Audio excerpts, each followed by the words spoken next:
Semoga Allah selalu menjaga Ustaz. Amin. Tanya Ustaz, apakah termasuk dosa besar atau dosa kecil jika ana menghindar dari suami agar tidak diajak berhubungan saat kondisi malas atau capek? Allahu Akbar. Makanya kenapa lelaki itu boleh nikah lebih dari satu. Nah, ini istri sudah mau menghindar gitu loh. Ini suami di luar rumah, fitnahnya besar. Harapannya dia masuk rumah, dia mendapatkan istri yang menyambut dia, rumah aroma melati, Masya Allah.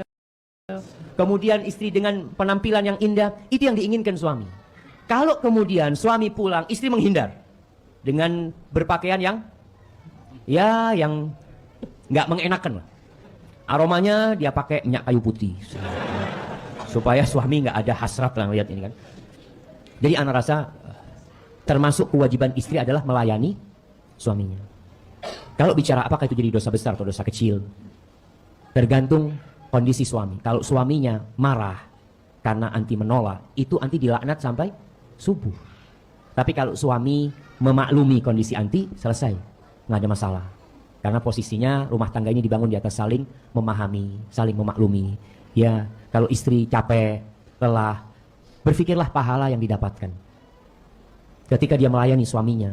Yang pertama, dengan harapan suami terhindar dari kemaksiatan. Apalagi kalau suami ini habis, ya mungkin dia di luar rumah melihat sesuatu yang membangkitkan hasratnya, seharusnya istri malah lebih welcome dengan suaminya untuk menyelamatkan suaminya. Kemudian berpikir pahala, bahwasanya di situ ada pahala sodakoh buat istrinya, buat suaminya juga, sehingga perasaan capek dan lelah itu jamaah semoga hilang ketika anti berharap pahala jamaah. Barakallahu fikum. Ustaz, saya baru sadar kalau ternyata celana yang saya pakai sholat selama ini ada lubang kecil-kecil bekas jahitan pada bagian aurat. Pertanyaan, bagaimana dengan sholat saya selama ini dan apakah saya harus mengganti sholat tersebut? Tapi saya tidak tahu jumlah sholatnya Ustaz. Bagaimana solusinya Ustaz? Barakallahu fikum. Insya Allah nggak ada masalah jemaah, selama tidak tersingkap auratnya ya. Ada lubang-lubang kecil yang tidak terlihat, tidak menampakkan, dan juga antum dalam kondisi nggak tahu. Semoga itu tidak masalah. Tapi ketika antum tahu, antum ya berusaha untuk mengganti celananya, bukan ganti sholatnya, celananya yang diganti. Hadza wallahu a'lam bishawab. Mohon nasihat Ustaz tentang pekerjaan yang dilakukan malam hari, berdagang di pasar. Sedangkan Allah menciptakan malam agar manusia beristirahat. Apakah akan mengurangi keberkahan? Iya, jadi memang kalau kita lihat, Allah menjadikan malam itu tempat istirahat. Tapi di malam hari itu juga ada orang-orang yang mendapatkan rezekinya di malam hari. Nggak apa-apa untuk bekerja. Tapi tetap manfaatkan malam hari itu untuk beribadah juga. Sebagian di antara kita itu jam 3 malam siap bangun tapi untuk kerja. Jam 2 bangun, berangkat ke pasar untuk bekerja. Ketika pasar tutup, jam 2 malam tidur, sampai subuh bangun.